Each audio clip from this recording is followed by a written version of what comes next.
name is Leah Jacobson. I'm the program manager at the Center for Faith and Culture for our newest master's program, which is the MA in Catholic Women and Gender Studies. I'm thrilled to have our two professors here in person with me tonight to give you a taste of what our program entails. As you're likely aware, issues surrounding gender, sexuality, and human identity have reached a fever pitch culturally, with much confusion and disagreement about the fundamentals of the nature of the human person. Our program here at UST is truly one of a kind, as it works to set a proper framework based on the richness of our Catholic faith for understanding how to properly address questions about gender and identity. We offer 4 graduate certificates in Catholic feminism, women's health and wellness, gender and family policy, and Catholic approaches to sexuality and gender, as well as the 30-credit master's program. Students in our program will learn from expert instructors and be able to provide innovative solutions which differ from the standard secular approaches to the complex challenges that come from sexual difference. If you're interested in learning more, please visit our website at catholicgenderstudies.com or grab a postcard or brochure from the table before you leave this evening. And also, please feel free to reach out to me. I am happy to answer your questions, so please don't hesitate to call, text, email me anytime. All right, on to the main event for tonight. I'm actually going to introduce our second presenter first this evening, and once our first presenter finishes, she will just transition over. So I'm introducing Dr. Eileen Reuter first, who graduated from Teachers College at Columbia University with her PhD in philosophy and education. She is a research fellow for the Nesty Center for Faith and Culture, teaching a course on the human person for the new MA program. She's a former teacher and now supervises student teaching for Catholic University of America.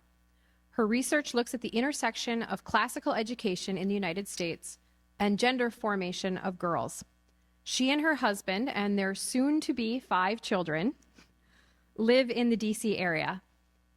Dr. Reuter will be presenting stories tonight about the moral formation of girls in the classical education movement. She's going to offer her recommendations for how to improve virtue-based education for the young women of today. So that's what's coming after your first speaker. I'm happy and honored to introduce to you tonight our first speaker, the esteemed Professor Erika Bachiochi. Erika is also a fellow at the Ethics and Public Policy Center in Washington, D.C., as well as here at the Nesty Center for Faith and Culture at UST. She currently is teaching the course on women's history, called The History of Sex and Gender. Erika is a 2018 visiting scholar for Harvard Law School, and she works at the intersection of constitutional law, political theory, women's history, and Catholic social teaching. She's also the editor and founder of Editor-in-Chief of Fairer Disputations, the online journal of the Mercy Otis Warren Initiative for Women in Civic Life and Thought at the School for Civic and Economic Thought and Leadership at ASU. Wow. Oh, I gotta see your business card. Erika's also, and this is an interesting point for tonight's conversation, she's also the co-founder of St. Benedict, Catholic Classical Academy in Massachusetts. What's the name of this town here? Natick, Massachusetts, and she serves on the board of trustees at Montrose School, which is a grades 6 through 12 school for girls.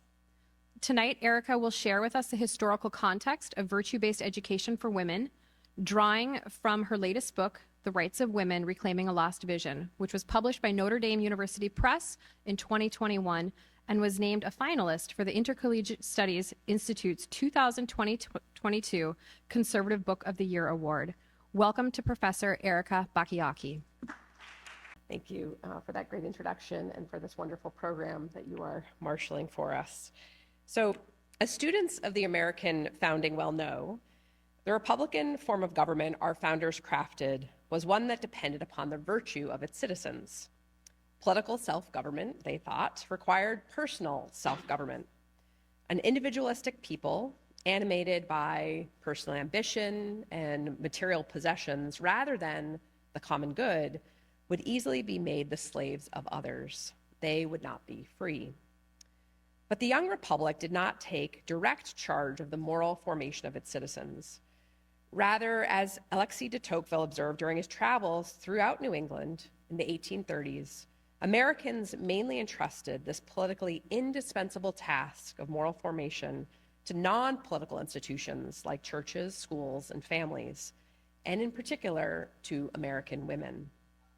Indeed, Tocqueville saw in American women an interior strength, confidence, and independence of mind that inspired them to dedicate themselves not to personal aggrandizement or external accomplishments, which he very much worried tempted democratic men, small d democratic men, but to the cultivation of virtue and the building up of families and communities.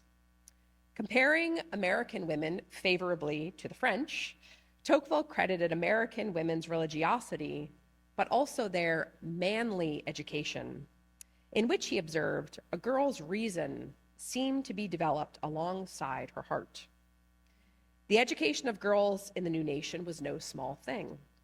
After all, the great observer of democracy in America believed that everything, I'm quoting now, which has a bearing on the status of women, their habits and their thoughts, in my view, is of great political importance. I suspect we would all agree that this is no less important today. But today, we don't talk so much about cultivating the virtues to safeguard freedom, nor are women as mothers, nor men as fathers, seen as being personally and specially vested with a distinct kind of moral authority, a real privilege and adult responsibility for cultivating virtues in the young. And this flight from lauding these traditional sources of meaning in our body politic as measures of real moral status is having significant consequences today. If we're to trust recent polling, it appears that far fewer young women or men are even interested in taking on the distinct adult privileges that come with raising a family. The majority of young Americans seem to think professional work and making money are more important to their future happiness, and strangely, their parents' generations tend to agree. The worldly ambitions and prioritization of external accomplishments, those that Tocqueville regarded as threats to our Republican form of government, are no longer confined to men. Women, too, seem to have succumbed to what he worried were democratic excesses.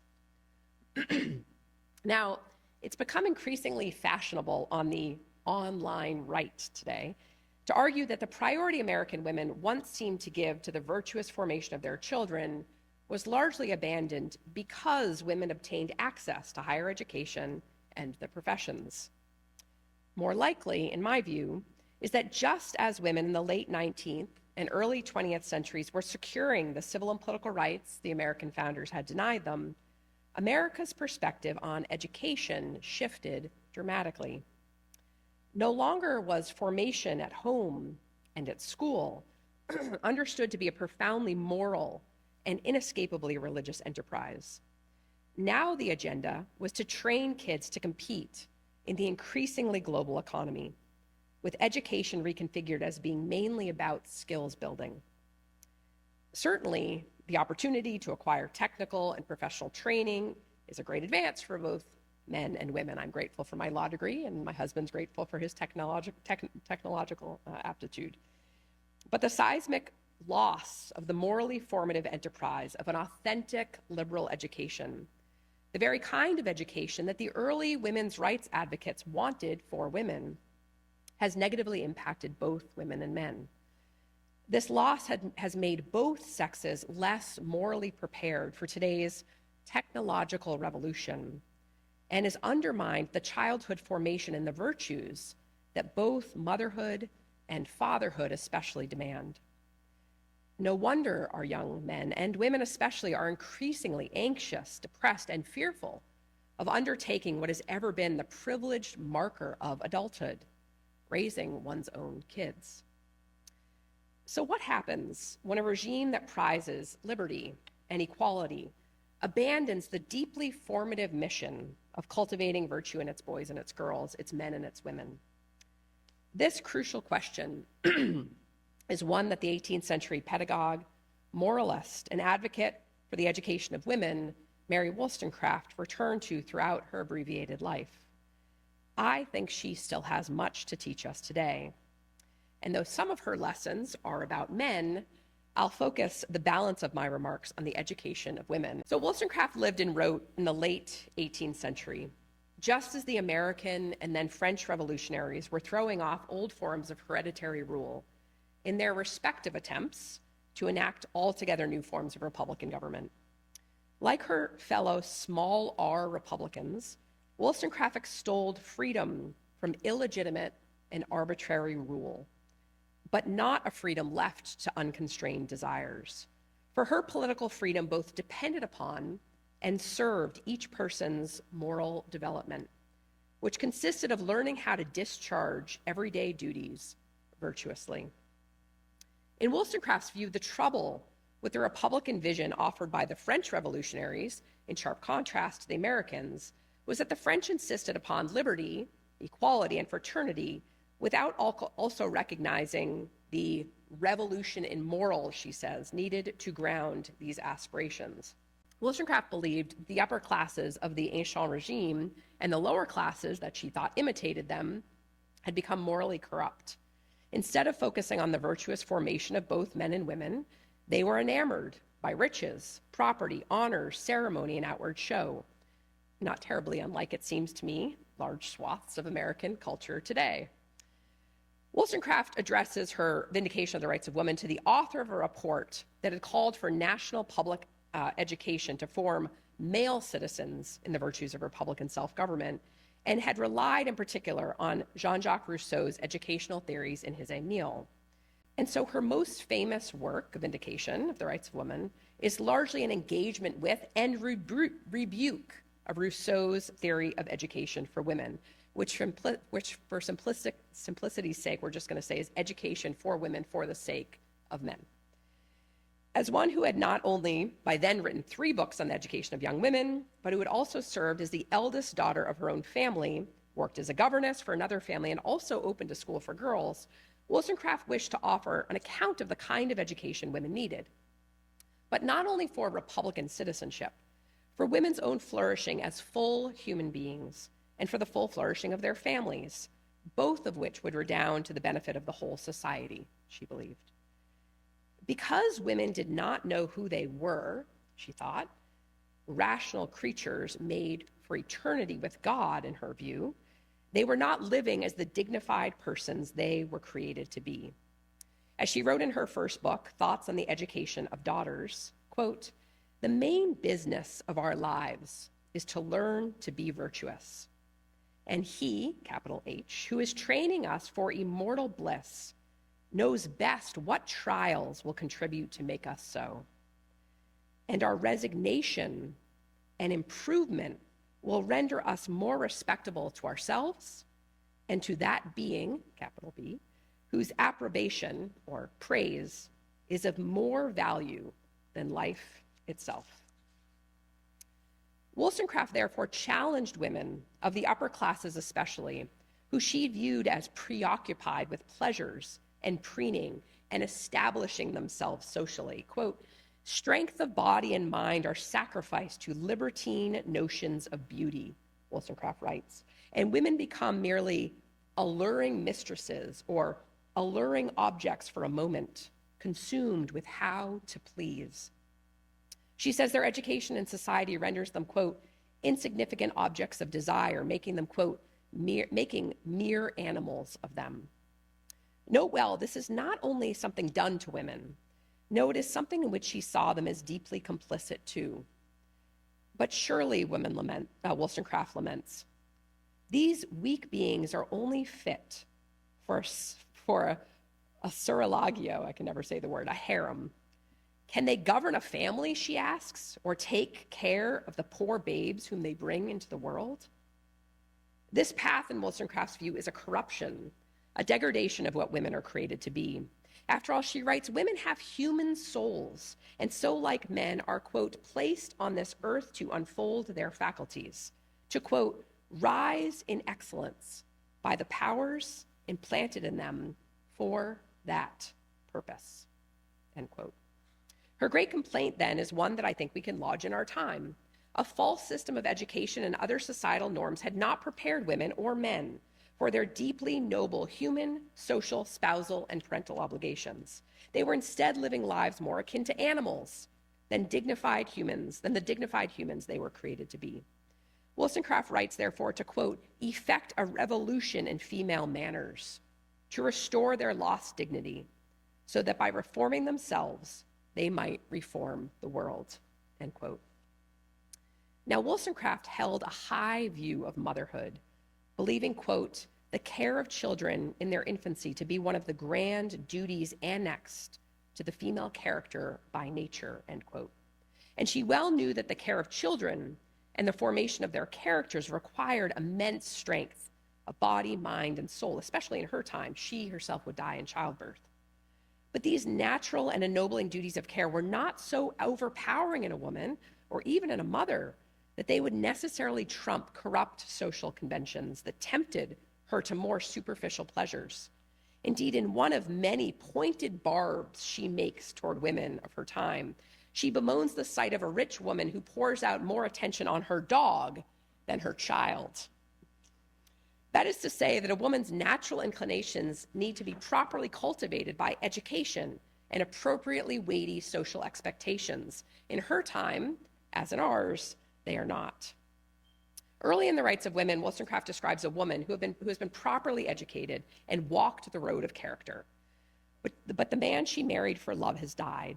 In writing of this widow, we're given an image of the kind of woman she thinks deserves our praise. Quote, I think I see her surrounded by her children, reaping the reward of her care. The intelligent eye meets hers while health and innocence smile on their chubby cheeks. And as they grow up, the cares of life are lessened by their grateful attention.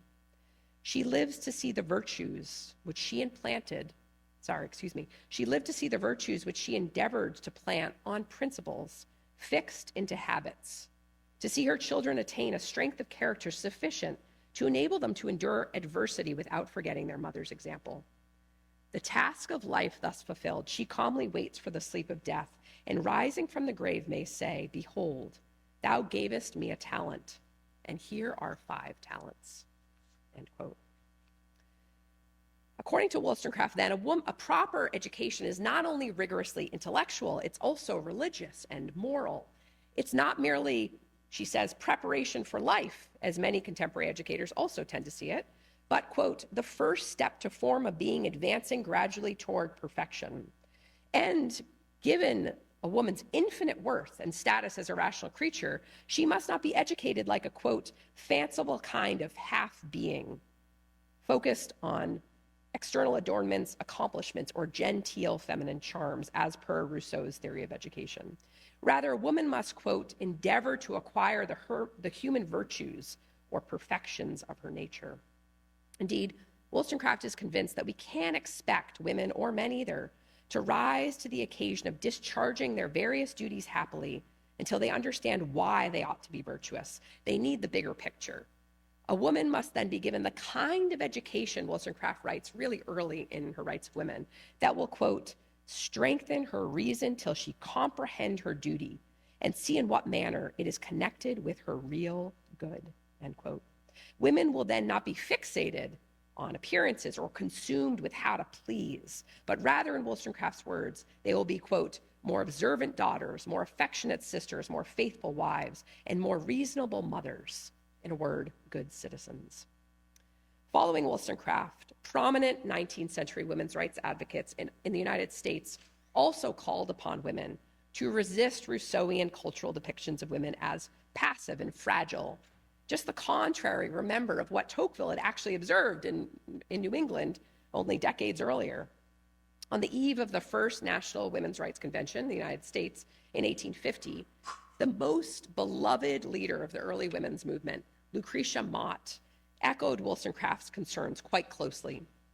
In her 1849 speech, A Discourse on Woman, Mott worries that women's want of liberal education and mature responsibilities were leading some to, quote, degenerate into a kind of effeminacy, a sentimentality in which, I'm still quoting here, she is satisfied to be the mere plaything or toy of society, content with her outward adornings and the tone of flattery, end quote. Mott agreed with Wollstonecraft that through a robust education, such a woman would learn to, quote, understand her duties, physical, intellectual, and moral, and cultivate her powers as a moral and responsible being. Likewise, antebellum women's rights leader Paulina Davis's speech on the education of females at that first national convention decried the growing valorization of a certain kind of female effeminacy that masqueraded as woman's nature per se. Cultivated, Davis argues, quoting here, for the delights of her affectional nature, the heart is disproportionately developed, and she is made a creature of pure feeling and passionate impulse. She continues, still quoting, intellectual culture of any kind which might abate or stead or balance feeling is held unwomanly, and the sex is enslaved by the disproportionate activity of its own distinguishing traits, end quote. The, quote, overstrength of her heart, Davis concludes, is exaggerated by the weakness of her head. And into the early 20th century, the Catholic philosopher Edith Stein also made similar observations about what she called the specific degeneracies of woman in her essays on woman. The doctor of the church and Jewish German philosopher warned of the one-sidedness to which some women are inclined. Quote, where discipline of mind and will are lacking, Stein writes, emotional life becomes a compulsion without secure direction, end quote. The danger for women of this, quote, unilateral emotional development, according to Stein, is that, quote, instead of spiritualizing the body, the soul is controlled by it, and the body loses accordingly its character as a human body. Wollstonecraft herself has sung a similar tune, quote, taught from infancy that beauty is a woman's scepter, the mind shapes itself to the body and seeks only to adorn its prison. So where Rousseau and other educational theorists wish to see women lean into their sentimental charms, Wollstonecraft, Mott, Davis, and Stein want by vigorous education and purposeful work women to order their minds to protect them from the characteristic vices to which they are tempted, and thereby to allow them to flourish.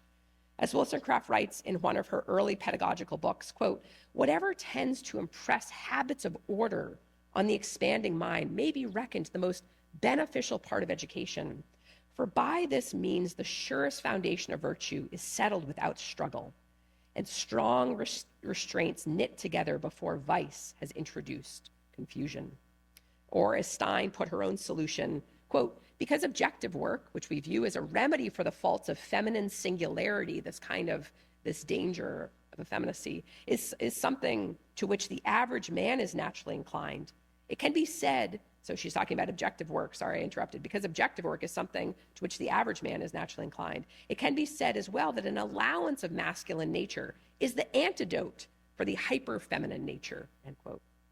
Now note that neither Stein nor Wollstonecraft nor Mott nor Davis wish to cancel out what is distinctively feminine about their sex. They simply sought to ensure against one-sided development, just as they all did in their discussions of masculinity too, which I'm happy to talk about in the Q&A, so that women and men could become fully human. Quote, other creatures, Wollstonecraft writes in Original Stories from Real Life, only think of supporting themselves. A human being, however, is allowed to ennoble his nature by cultivating his mind and enlarging his heart, end quote. And so for Wollstonecraft, it's important to note that we're both dependent rational animals and responsible agents. There's a balance to be attained, and the dialectical process of education helps us to achieve that. So on the one hand, quote, she says, we are all dependent on each other, and this dependence is wisely ordered by our Heavenly Father to call forth many virtues, to exercise the best affections of the human heart and fix them into habits. On the other hand, we're also, quote, created accountable creatures who must run the race ourselves and by our own exertions acquire virtue. The utmost our friends can do is point out the right road and clear away some of the loose rubbish which might at first retard our progress, end quote. And so in her female reader, which she compiled for the edification of young women, she collects together passages from Scripture, Shakespeare, Milton, and others to, quote, gradually form girls' taste so that they might, in the words of one Wollstonecraft scholar, learn not what to say, but rather how to read, think, and pray well, and how to exercise their reason, cultivate virtue, and refine devotional taste, end quote. Wollstonecraft says, study the noble models of antiquity till your imagination is inflamed, and then you may imitate without copying those great originals. Books, she writes, are, quote, never failing friends, but parents and teachers ought not give children those that, quote, give a wrong account of human passions when children are young. And all instruction in the arts, drama, and science, too, points back to the majesty of God. Quote, whatever tends to make visible the wisdom of the supreme being in the world we inhabit is of the utmost importance to our happiness, end quote. And so, in Wollstonecraft's account of education, one learns to be virtuous through the gradual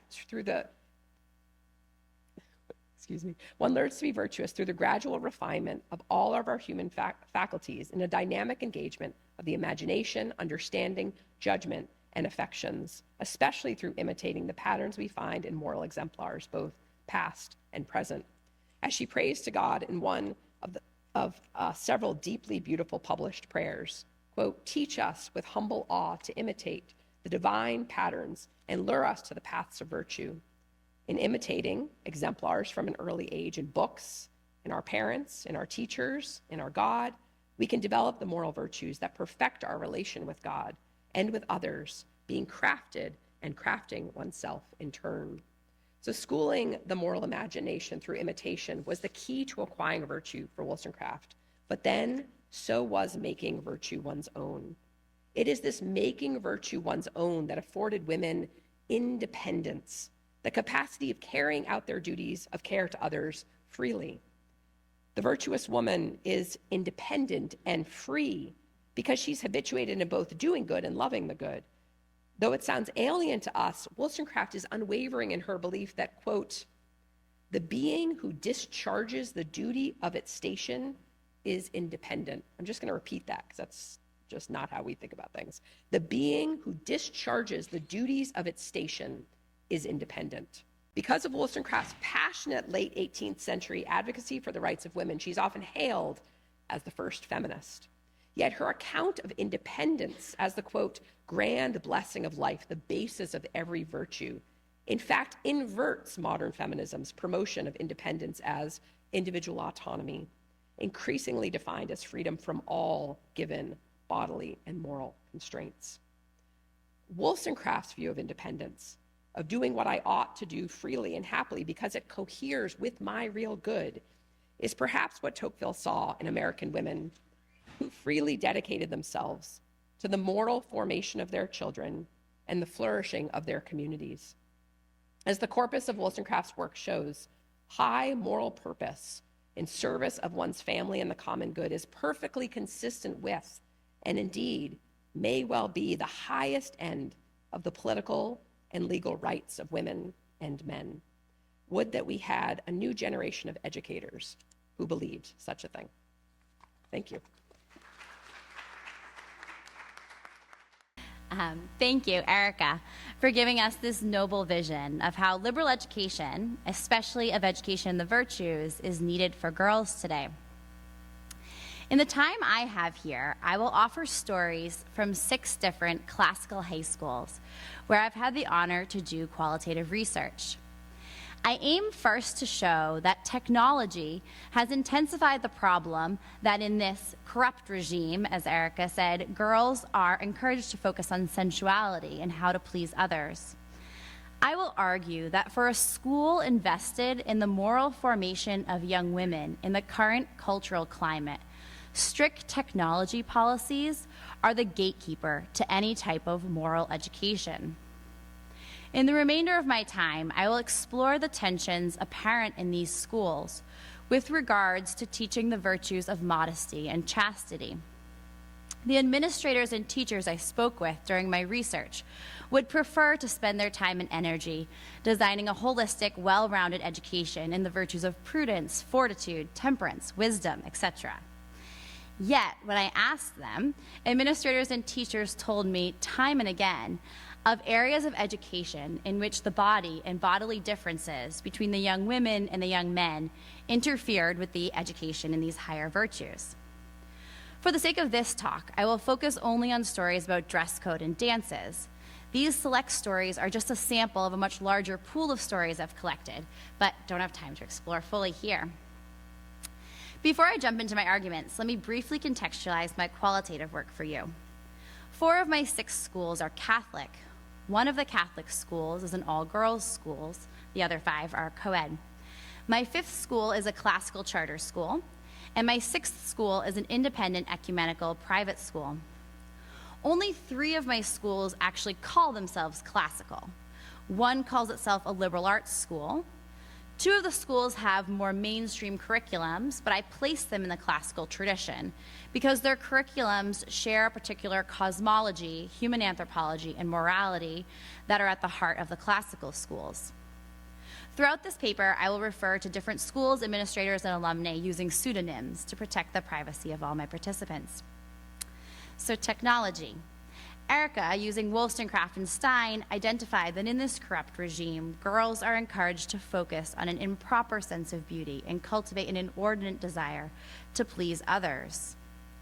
In the past 15 years, on account of the internet and especially social media, this problem has increased. I won't dwell long on this point because Abigail Schreier in her book, Irreversible Damage, Jonathan Haidt in his book, The Anxious Generation, and Leonard Sachs in Girls on the Edge have shown this to be the case.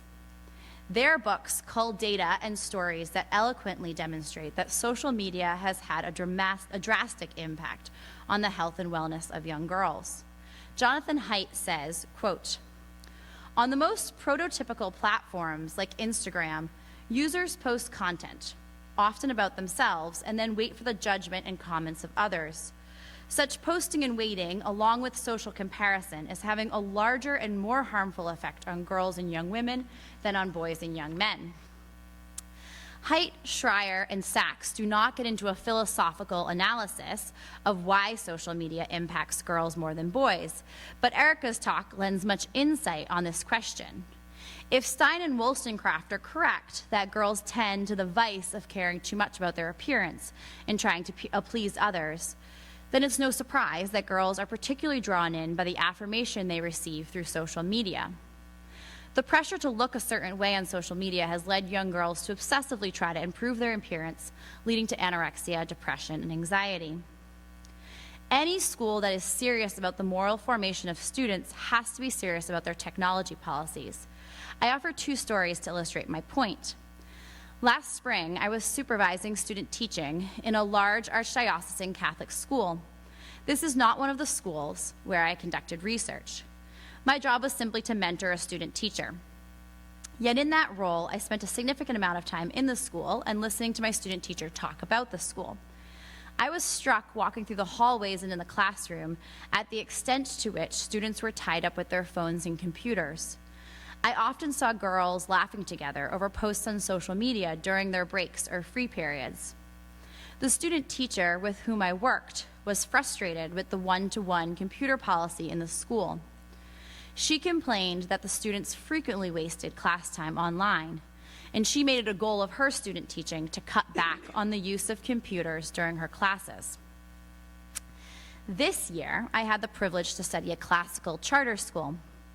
They have a beautiful new campus built purposefully in the last 5 years with very little technology in the school. Classrooms have projectors, but not smartboards. Students do not have computers, and students seen with a phone in school receive a suspension. The dean of students told me he gives out about 3 suspensions per year for citing a cell phone. But in general, the policy is highly respected and followed by the students. Last year, students from this charter school were invited to volunteer at a pro-life banquet in the city.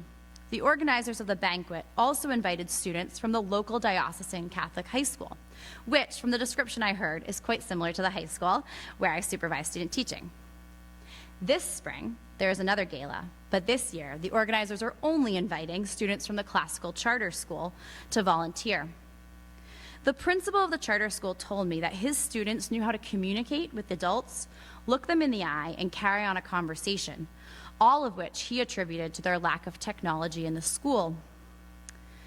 Technology is the gatekeeper of moral education in the schools. Of course, much can be added about the need for school policies to be enforced and supported at home. If there's a disunity between the school policies and the family policies, the school policies will be much less effective. But I'm going to leave that question to the side for now. So the tensions about teaching modesty and chastity in the schools. All of my 6 high schools see the drastic impact of technology on students and have implemented policies to limit technology to allow for greater moral formation. But there is less agreement among my schools when it comes to questions in which the body and bodily difference matter. Of the 6 high schools where I conducted research, 3 have administrators who have studied philosophical anthropology with specific attention to sexual complementarity, which is actually quite extraordinary. If I searched throughout the country, I would probably find only a few more school administrators with this intellectual formation.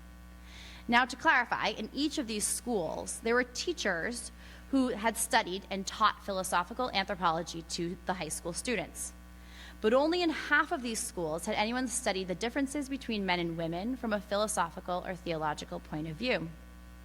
This may seem nitpicky, but it's very relevant because while the administration at each of these exemplary schools has a clear vision of human education, the lack of study of sexual complementarity meant that questions of bodily difference were often relegated to areas of school policy questions that had to be figured out, rather than serious areas of virtue ethics. What do I mean by this? When I begin research at a new school, I speak to administrators about the school mission, the curriculum, their approach to virtue education. The beginning of our conversation always revolves around the human education for which Erika, Wollstonecraft, and Stein are advocating. Then I ask the hard questions. What's your dress code or uniform policy and why? What are your rules about dances? What music, type of dancing, and attire are permissible at dances? What policies does the school have, if any, about dating while in high school? How are all these rules and policies enforced, communicated to parents, and followed? I say that these are the hard questions because the responses were often accompanied with a significant shift in body language. When I ask about the mission and the goals of the school, teachers and administrators would lean towards me and speak animatedly with bright eyes. When I asked these latter questions, I often saw eye rolls, sighs, slightly bemused, or frustrated looks. It was clear from their body language that these topics were complicated, often discussed, and rarely ended satisfactorily. Schools have policies about many things: safety, parking, lunch routines, etc. Dress code, dances, and dating are often just thrown in the mix of general policies that have to be figured out. At these particular schools, because of their mission and their goal to educate the whole person, I found the administration very intentional about all their policies. For example, most of my schools have open campus policies allowing the high school students freedom to be all over the campus as opposed to mandating them to sit in the cafeteria or something for lunch. Open campus policies allow students the chance to make choices and sometimes learn from their mistakes within a structured environment. But with regards to policies on dances and dress code, while the schools were intentional about wanting the girls to be modest, I heard many stories of many different approaches to these questions, some of which were effective, but many of which were miseducative. All of the decisions made about dress code and dances reflect the school's approach to education and the virtues of modesty and chastity. Let me illustrate with some stories. On a day-to-day basis, the main issues were around girls rolling their skirts, making them much shorter, wearing clothing, everyone laughs, but it's so true, wearing clothing that was considered too tight, see-through, generally distracting, such as loud jewelry. With dances, the issues were even more complicated, but generally, all the schools had some variation of the 4 B's rule: no breasts, bottom, belly, or back showing. The schools also had different approaches to monitoring dress at dances. Cardinal Newman Catholic School has the students sign an agreement before the dances that they understand what they are allowed to wear. Mary Ann, an alum from Cardinal Newman, told me that once or twice a year, the boys and girls were separated for retreat days. Mary Ann did not like these days because she said, quote, "There was such a focus for the girls on how we dressed. That's all fine and dandy, but at some point, there was a point where it almost felt like body shaming. They would have fashion shows. There was one, it was so bad, I don't think they ever did it again, where they had a bunch of the upperclassmen girls show what to wear and what not to wear, how to dress your uniform, how to dress out of school, how to dress for a school dance, and they let the girls wear the inappropriate stuff for the what not to wear. I think they were trying to show us how ridiculous it looked, but it was just not done well, end quote. St. John's, another Catholic high school, has a fabric room where the teachers send the girls dressed inappropriately to get shawls or material to cover up dresses before dances. Caritas, a small ecumenical classical school, has the girls send pictures of themselves in their prom dresses to the dean of girls before the dance so that she can approve their dresses. None of these schools would allow students, but specifically girls, into dances if they were not following the dress guidelines. There seems to be mixed messages everywhere regarding why the way students dress matters so much. Marianne, again, from Cardinal Newman, said, quote, I know there were times where they would try to talk about beauty and dignity of women before they would give us wardrobe talks, end quote. From Marianne's experience, I gather that what could have been valuable lessons for the girls about their dignity were lost because they were poorly timed, usually as precursors to telling the girls how not to dress. Administrators explained their rationale differently. One thing was clear. What the current culture puts forth as fashionable for girls' attire is not accepted in any of these schools. Dr. Todd from Logos Classical School said that the dress code was part of the school's approach to virtue ethics and was mainly about obedience. The students out of dress code were often also the ones who forgot their gym clothes. He saw these as connected. This student has a lack of prudence or temperance with regards to order and material goods. Mrs. Follett at St. John's told me that it is, quote, really dicey to pick the proper language, end quote, to explain to the girls and the mothers, who are generally helping the girls shop, why the school has these rules. Mrs. Follett also told me that they've encountered frequently the issue of mothers buying their daughters two dresses, one appropriate prom dress for the actual dance, and a second, cuter dress for before and after prom. The administration was strict about the policies, but the parents undermined the school in this situation. I also heard from both the administrators and the alumni that there was a persistent issue of girls' emotions regarding all these topics. Two heads of school, Mrs. Corwin and Dr. Todd, told me that boys seem to view uniform guidelines as simple rules. Tuck in your shirt, put on your tie, no yelling in the hallway.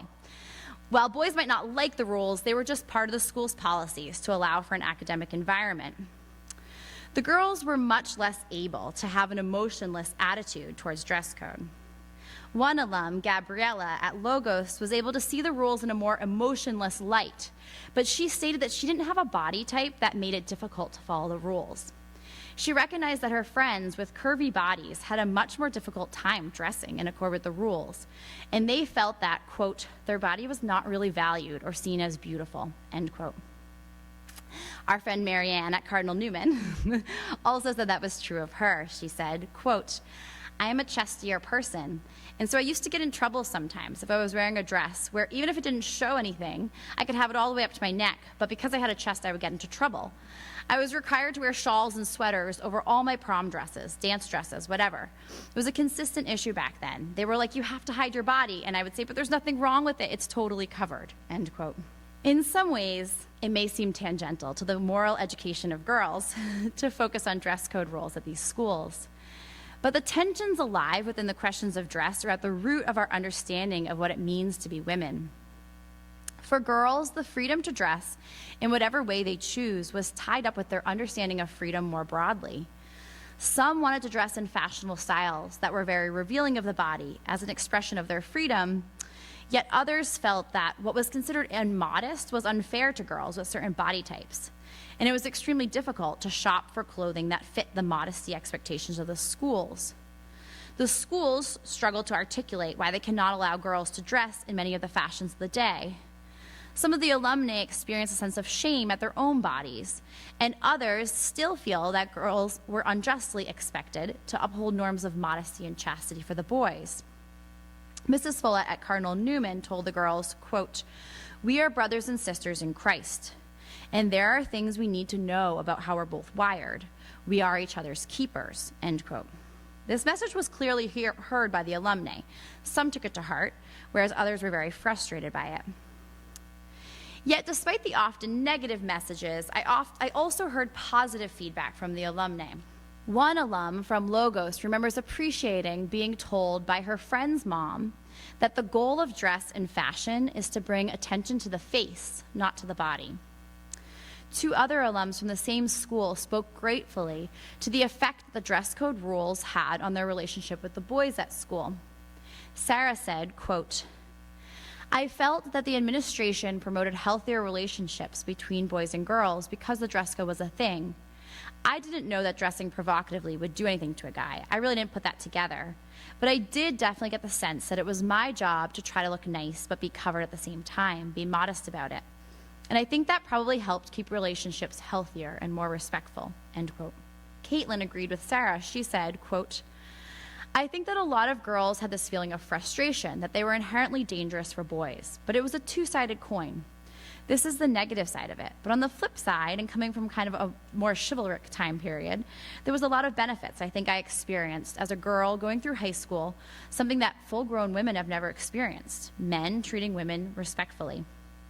There was a lot of emphasis put on the boys being very respectful towards the girls, and obviously that's such an issue in our culture today," end quote. The girls appreciated what they saw as effects of the strict dress code rules, respect from the boys.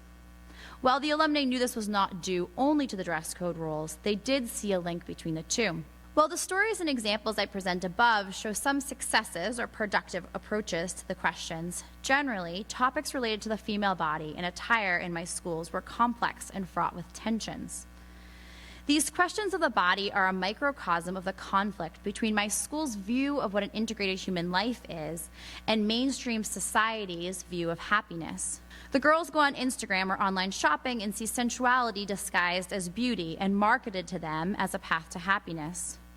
The schools are trying to send the message, though often in convoluted or confusing ways, that dressing in the style of the day, usually showing a great deal of one's body, is not going to bring happiness. They're trying to tell the girls, you are made for more than this. From the view of the administrators and the teachers, the goal was to uphold the dignity of the girls, showing them that their worth is much deeper than the clothing they wear. The revival of classical and liberal education in the United States is renewing an emphasis on the human virtues in education.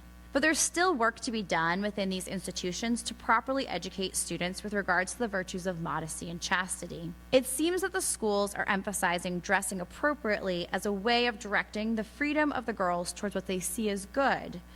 Yet, despite their best efforts to form girls in this area, they're constantly fighting an uphill battle because the message they want the girls to hear is the opposite of what the girls hear from the culture. These schools need staff or faculty who have a deep appreciation for sexual difference and enjoy thinking about how to communicate this to students proactively rather than reactively. While I don't have statistics on this, anecdotally I can say there tends to be a lack of female leadership in these schools, or a high rate of turnover among the women faculty. I once met a pre-K teacher from Montessori toddler room who said, "I love the terrible twos. Everyone thinks I'm crazy, but it's my favorite age to teach." I want to find a teacher or administrator at every high school who says, "I love helping girls develop a healthy relationship with their body image." If you know of anyone like this, please put me in touch with them. What I see much more commonly is that in every school, there's a teacher or administrator who has to deal with these questions, but it's one of their least pleasant tasks. I have yet to find a school that has a holistic approach to teaching girls to appreciate their bodies, dress beautifully, and understand both intellectually and practically what that means. I'd like to end with some words from the one female administrator I interviewed who clearly articulated the heart of the problem. Mrs. Corman is the head of Fernbrook, the all-girls Catholic school I studied. I told her how complicated it seems that this question of girls and dress is in every school. She reflected on why this was particularly difficult for girls. She said, quote, "My son is at a boys' school. The way they talk to them about the uniform is very simple and direct because there's no question. There are no issues around modesty or shaming and everything like that. It's very different. Our bodies, female bodies, are built, designed to nurture new life, whether we do or not.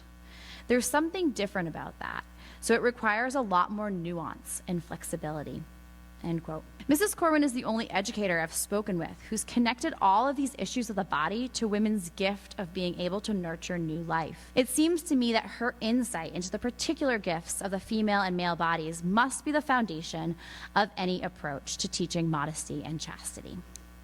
Thank you.